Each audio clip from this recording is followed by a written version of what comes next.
Let us see energy in simple harmonic motion. We know that when a particle performs a linear simple harmonic motion, it performs the oscillatory motion along a linear fixed path. Suppose that path is Mn. N and M are the extreme positions and O is the mean position. And when the particle is performing simple harmonic motion, that particle always in state of motion except at extreme positions, that is N and M, and therefore this particle has a energy because of its motion which is called as the kinetic energy. So when the particle performs the simple harmonic motion, it has a kinetic energy. Also, when the particle performs a simple harmonic motion, this particle always experience a force, and that force is always directed towards the mean position, and this force is because of the position of that particle.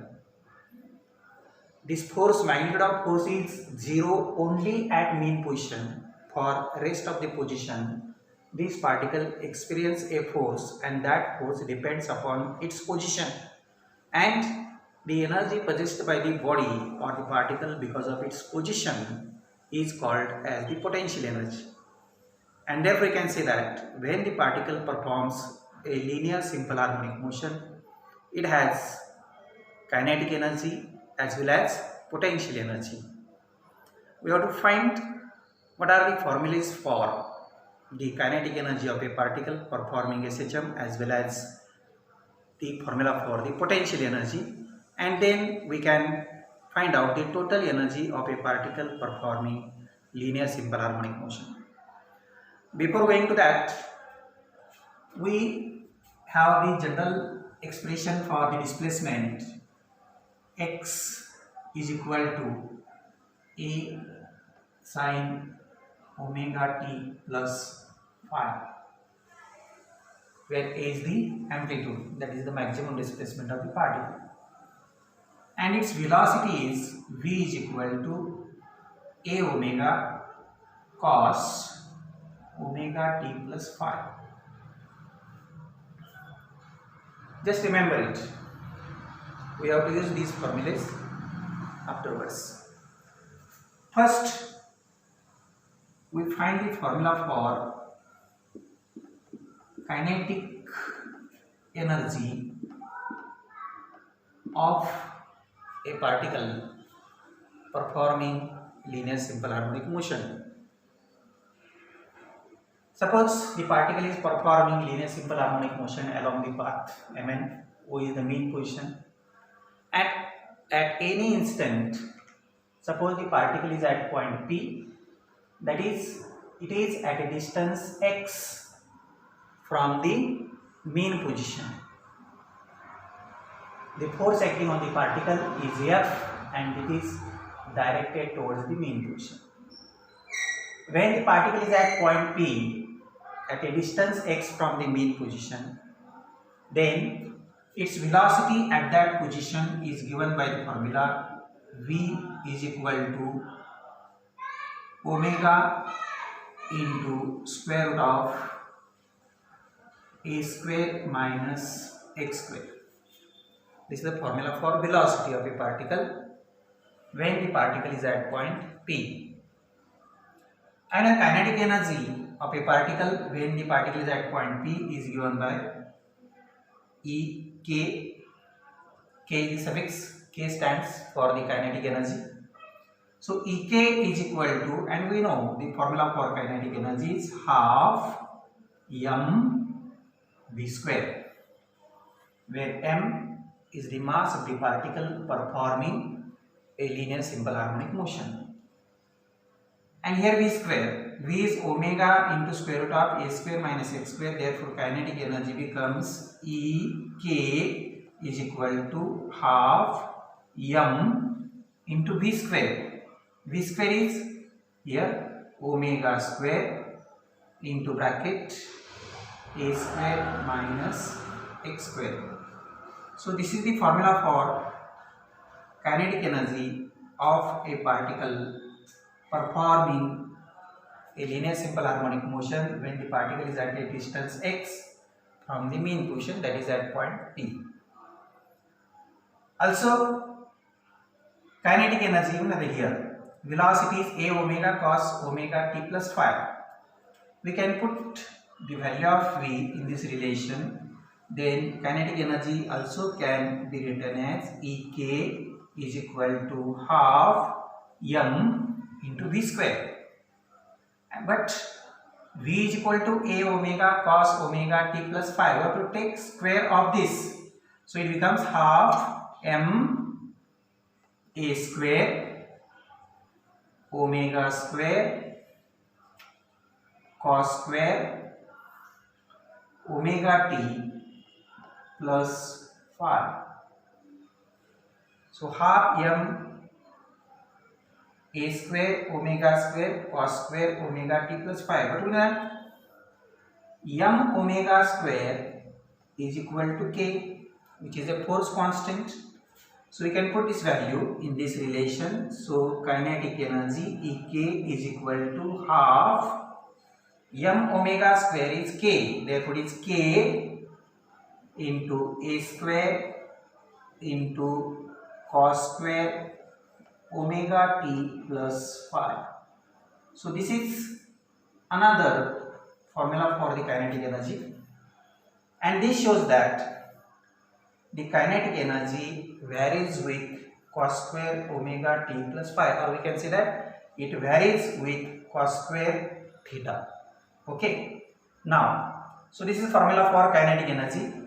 Kinetic energy at a distance x from the mean position, half m omega square a square minus x square, and in terms of this cos theta or angle of cos, half ka square cos square omega t plus phi.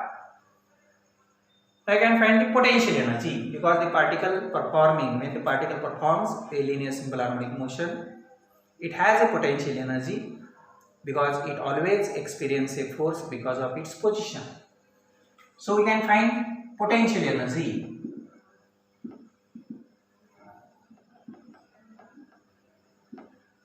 Now, this particle at any instant at point P, that is at a distance x from the mean position, and the force acting on the particle is F. This force is directed towards the mean position, and therefore this force acting on the particle is given by the formula F is equal to minus k into x.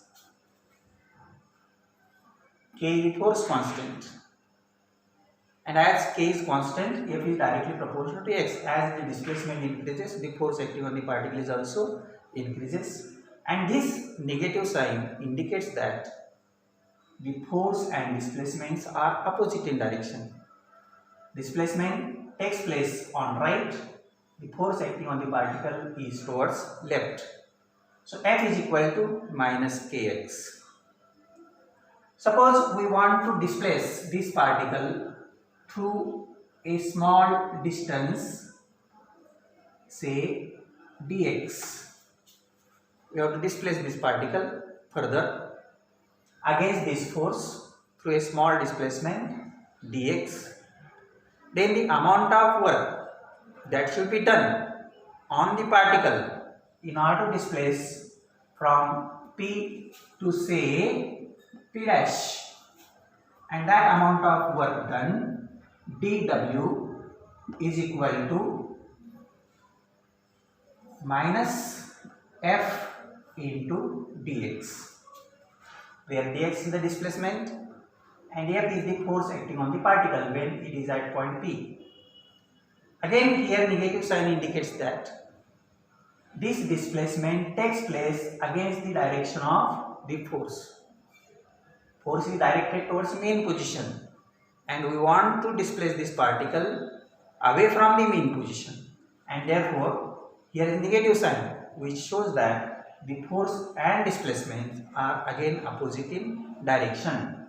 So dw is equal to minus f dx. So dw is equal to minus f dx. F is equal to minus kx, so it is minus kx into dx.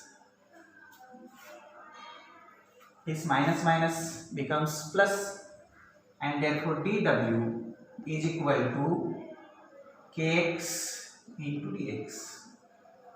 Okay, number 3 say this is the amount of work done in order to displace this particle from P to P dash. We have to find out what should be the amount of work done in order to displace this particle from O to P. When the particle is at O, its displacement is 0. When the particle is at P, its displacement is x. So we have to all these small works in order to obtain the total amount of work done in order to displace the particle from O to P, and that's why we have to take the integration of this relation. So total amount of work done W is equal to integration of dW, and we have to put the limits. We have to displace this particle from O to P. That means when displacement x is equal to 0 to displacement x. So W is equal to integration of dW from 0 to x is equal to integration 0 to x kx dx. Now k is constant, we can take outside. Therefore W is equal to k into integration of x dx within the limit 0 to x. Now according to standard formula, the integration of x dx is equal to x square by 2. You have seen in the first chapter of 11th standard. So W is equal to k into x square divided by 2 within the limits 0 to x. Here upper limit is x, lower limit is 0, and therefore amount of work done on this particle in order to displace from 0 to P is nothing but it is a potential energy, and therefore potential energy, we can say that this W can be written as W is equal to this half k into x square, and this amount of work done is nothing but it is the potential energy. So potential energy of a particle, we can write this is EP. P stands for the potential energy. EP is equal to half k into x, and as k is force constant, k is equal to m omega square, you know that, and therefore potential energy EP is equal to half k is m omega square x square. So this is the formula for potential energy. This is important formula for the potential energy of a particle performing SHM, which is at a distance x from the main position. Also we can obtain the formula for the potential energy in terms of angle. EP is equal to half m omega square and x square, and here x is equal to a sin omega t plus phi. We have to take the square of this.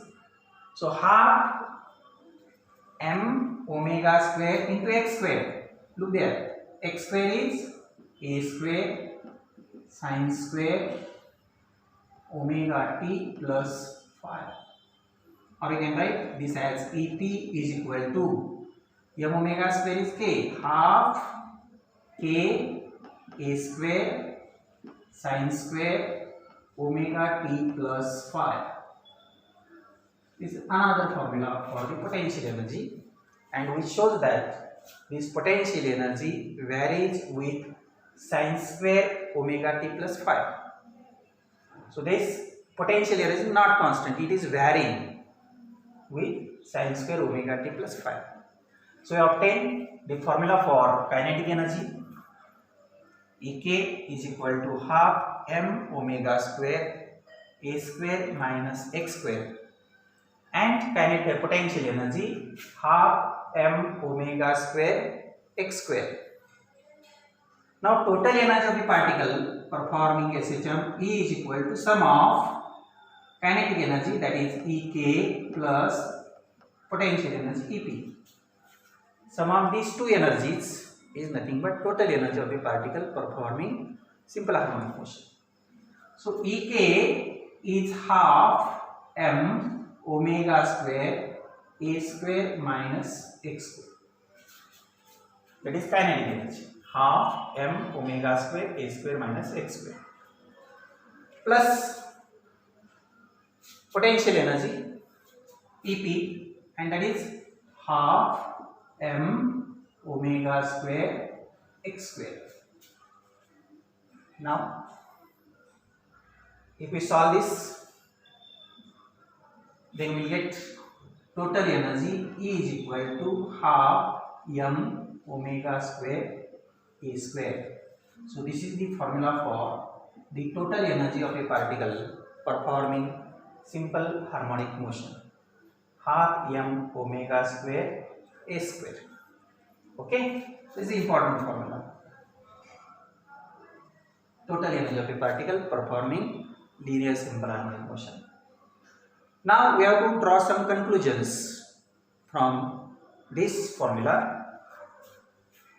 We know that omega is equal to 2 pi n, where n is the frequency of vibration or frequency of oscillations. Frequency of oscillations, that is number of oscillations completed by a particle performing S.H.M in 1 second. That is frequency. And therefore we can write E is equal to half m omega square. Here omega is 2 pi m, so omega square is 4 pi square n square a square. Or we can write, here is 4 and 2, total energy E is equal to half into pi square here into 4 by 2, that is 2 pi square m n square and a square. Okay, 2 pi square m n square a square. So we can say that as 2 is a number, phi square is constant. So energy of a particle performing simple harmonic motion is directly proportional to mass of the particle. Number 1. Number 2, energy of a particle performing simple harmonic motion is directly proportional to square of the frequency. And number 3, energy of a particle performing simple harmonic motion is directly proportional to square of the amplitude. Okay. Also we know that n square is equal to 1 by t square. So as n square is equal to 1 by t square, you know the formula, frequency is reciprocal of period. So n square is equal to 1 upon t square. We can also say that the frequency of, we can say that the energy of a particle performing simple harmonic motion is inversely proportional to square of period of S.H.M.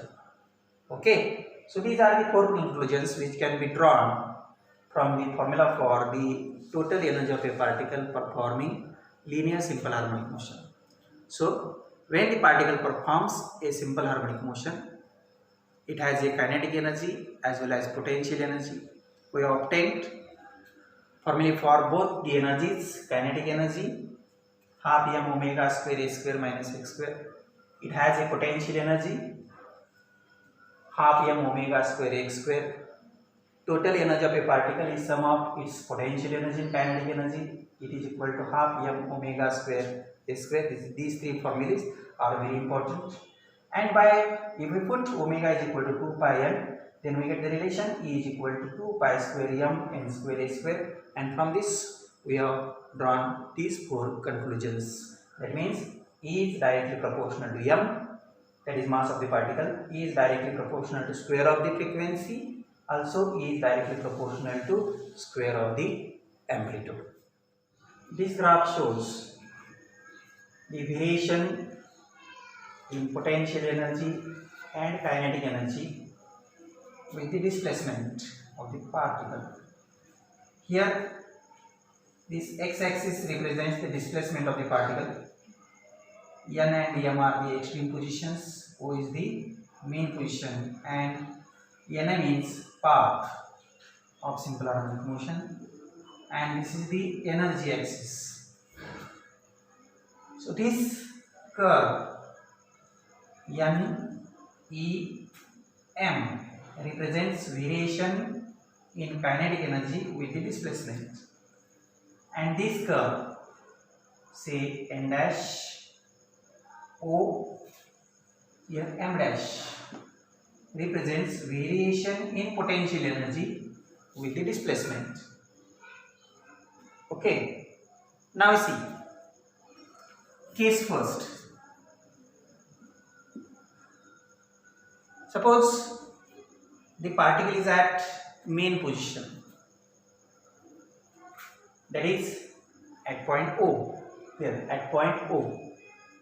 When the particle is at mean position, then its displacement x is equal to 0, and as the displacement x is equal to 0, then kinetic energy half m omega square a square minus x square becomes, if you put x is equal to 0 in this relation, then kinetic energy becomes equal to half m omega square a square.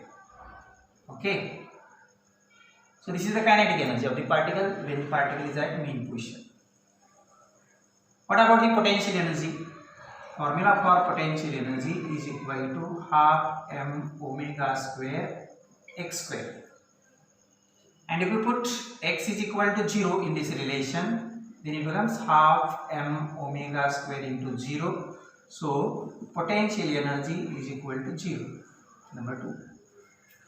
So when the particle is at mean position, here at point O, then its potential energy is 0. Look here, potential energy curve, potential energy is 0. But at the same place, the kinetic energy is maximum, that is half m omega square a square. So when the particle is at mean position while performing a simple harmonic motion, its kinetic energy is maximum, that is half m omega square a square, but the potential energy is minimum. So we can say that when the particle performs a simple harmonic motion at mean position, the energy of a particle is purely kinetic, because potential energy is 0 at that place. So when the particle is at mean position, its total energy is purely kinetic. Kinetic energy is maximum because velocity of the particle is maximum when the particle is at mean position. Now, what happens if the particle is at extreme position? That means either at N or M. Then, case second,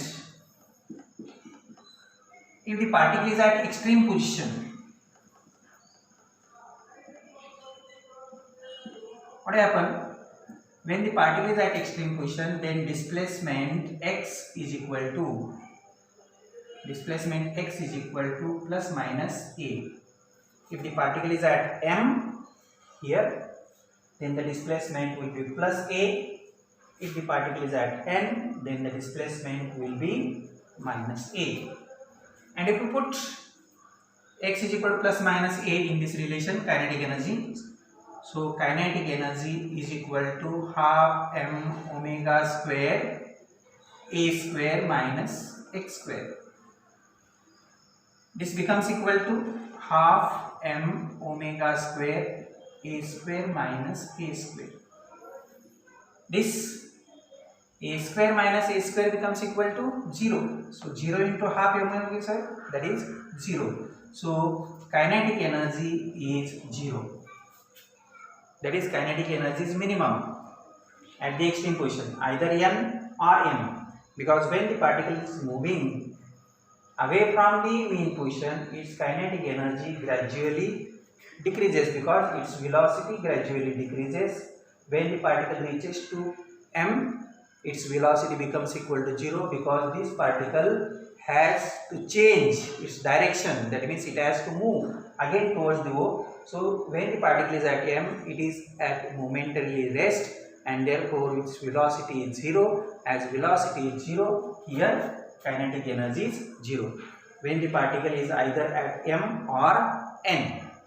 What about the potential energy? Potential energy is equal to half m omega square x square, the formula for potential energy.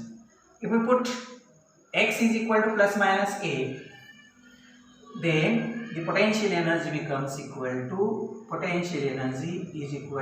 half m omega square a square, because x is equal to plus minus a, therefore x square is equal to a square. So this is the kinetic energy, this is the potential energy. So when the particle is at extreme position, either at n or at m, then its potential energy is maximum, half m omega square a square. Its kinetic energy is minimum, that is equal to 0. So we can say that when the particle is at extreme position, then total energy of the particle is purely potential because the kinetic energy is 0. So as kinetic energy is 0 at the extreme position, so energy of a particle performing S.H.M is purely potential. And for rest of the positions, the kinetic energy and potential energy are partial in nature, or we can say that the total energy of the particle is partly kinetic and partly potential.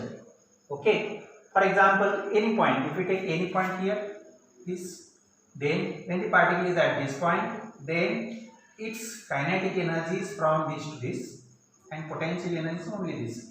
So as the particle moves from extreme to mean position, its kinetic energy increases, but the potential energy decreases. Okay, so this happens. So when rest of the position, for rest of the position, the energy of the particle is partly kinetic and partly potential. What happens, say case 3, if x is equal to plus minus, or we can say that kinetic energy is equal to potential energy, where the value of kinetic energy becomes exactly equal to potential energy. So for this, suppose kinetic energy is potential energy. Kinetic energy, formula for kinetic energy is half m omega square a square minus x square, and potential energy is half m omega square x square. Half omega square here common on both the sides, so you can write a square minus x square is equal to x square. So 2x square is equal to a square, therefore x square is equal to a square divided by 2, and therefore x is equal to, take the square root of this, it is plus minus a by root 2. So when the displacement is equal to amplitude divided by square root, then the kinetic energy becomes equal to potential energy. Here, when the displacement x is equal to minus a by root 2, or when the displacement x is equal to plus a by root 2, then the total energy of the particle is half kinetic and half potential. That is, kinetic energy is equal to potential energy. So in this way we can explain the variation of kinetic energy and the potential energy with the displacement. Okay.